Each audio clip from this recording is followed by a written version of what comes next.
Hey everyone, how you doing today?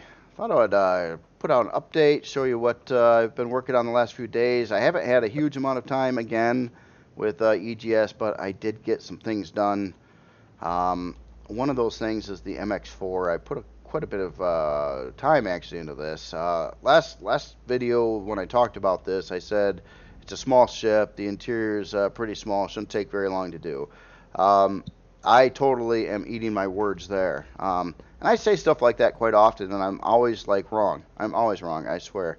Um, so the interior on this, I probably put another 5-6 hours of time into building the little interior on this little ship, and what an annoying challenge that is. But it is complete now. So this is what the interior is looking like. It's got a lot of stuff in here. Now the one big feature this ship does not do is warp. It literally had no room to add a warp core unless I wanted to not have an interior. It's just you can't fit that big of a device in there, keep the player away from it, and in a ship this size, it doesn't work out so well.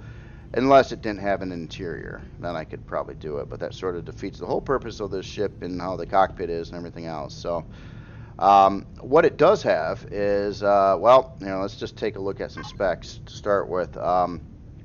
Currently, I have this in Reforged Eden, and I have it like kind of fully equipped, mix and match of different items and weapons and stuff like that. So CPU-wise, first, it's set up to be at a maximum CPU level of 39,000.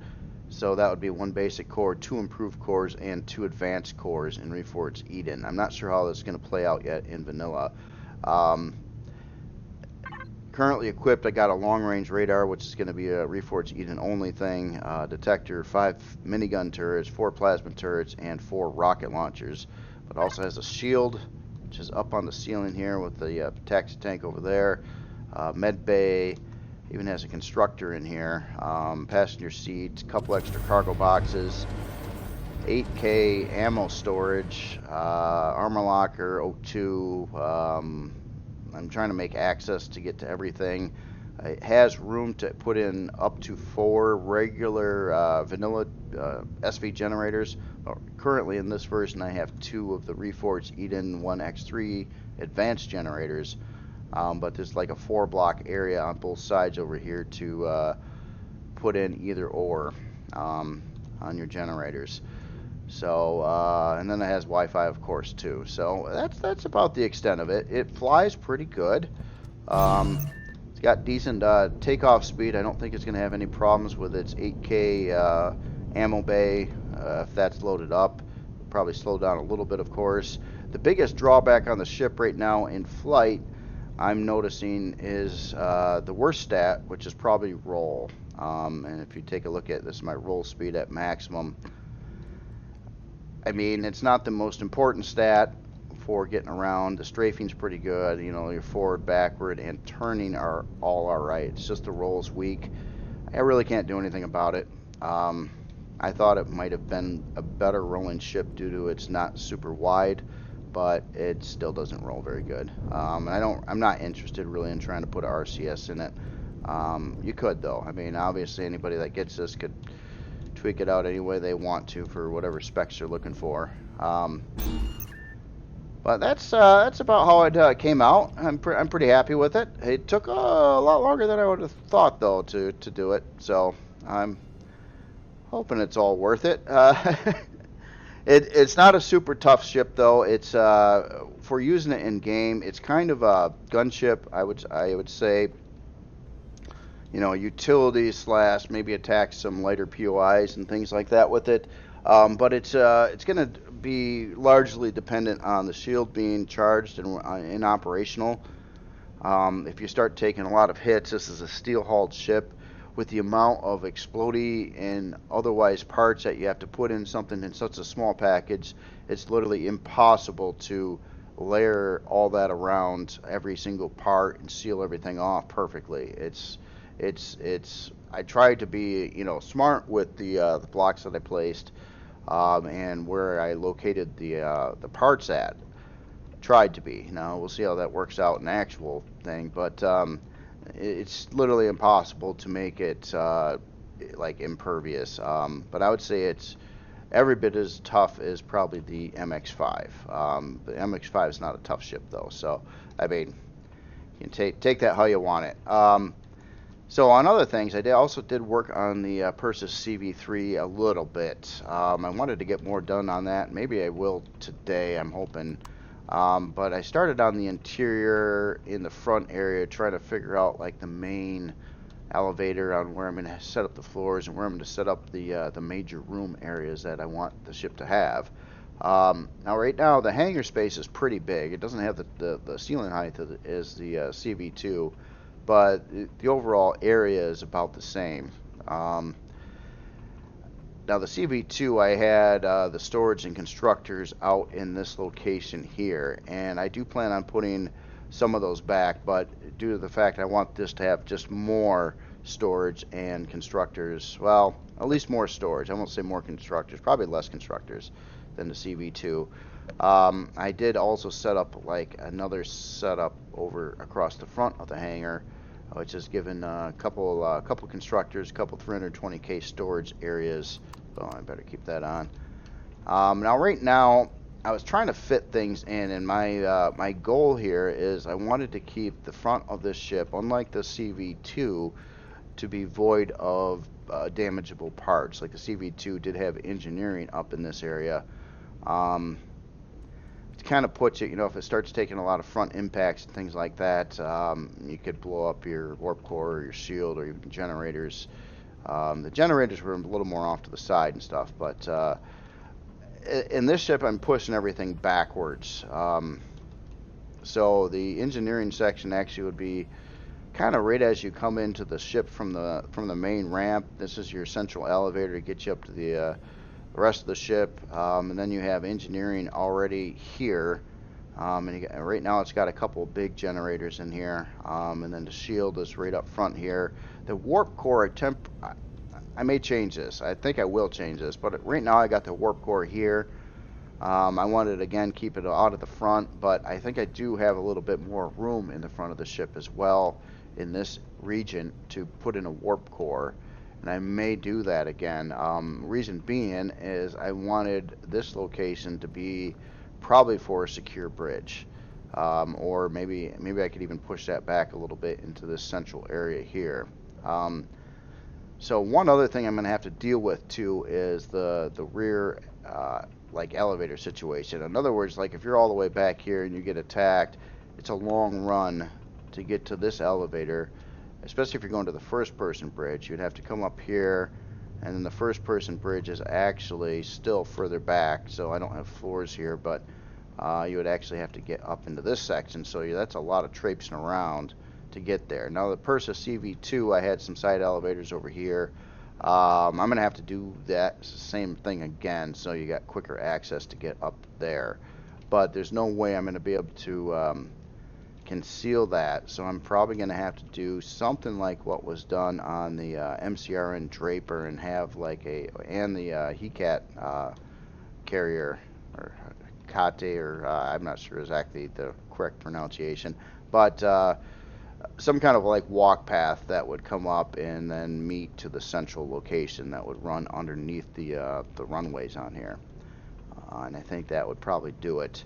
But overall, I mean, because of its lower profile and stuff like that, it doesn't have as much room in it as the Persis CV2.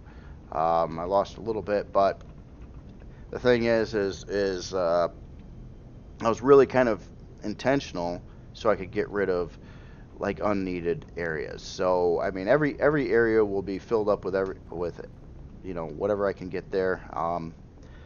It'll still probably have fluff like lounge like thing on the front of the ship, but this is going to give me the opportunity to build up this this front area more, make it tougher, and then have fluff on the other side of that. So I mean, if your lounge gets destroyed in some form of combat or something like that, it shouldn't be the end of the world.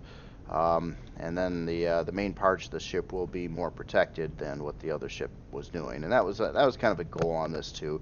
Things are tougher, you know. The game is tougher, especially in Reforged Eden, at this time than it was when like the Persis was built. It wasn't like you never really needed some psycho combat ship because there's nothing psycho enough to really hurt you very much.